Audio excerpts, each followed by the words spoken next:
यहाँनिर काम गर्ने क्रममा यसलाई ब्रेकर हान्दै थियो।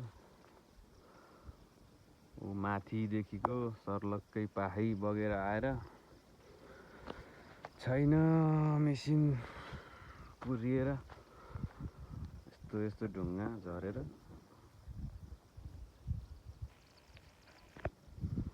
भाग्दै थियो यहाँदेखि। अब उहाँ त पुगेको थियो, भाग्नै भ्याएन। भाग्दा आएर हान्यो, मेसिनै सारिदियो छेउमा 1 मिटर जति। यस्तो धराप बर्बाद भयो, खतम भयो, ढुङ्गा यस्तो। यहीँ भएको भए चाहिँ सायद बाँच्थेन होला, अलिकति भाग्न भ्याएर बाँच्न चाहिँ सफल भयो।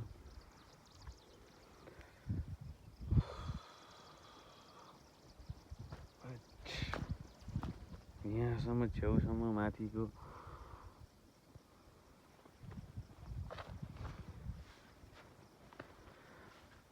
गाइस, यत्रो ढुङ्गा। मेसिन यहीँ भएको भए चाहिँ जाने हैन त भाइ?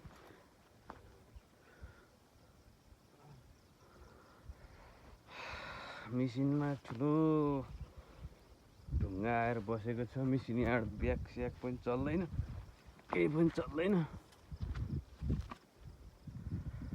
यता बस्न खासै उचित छैन।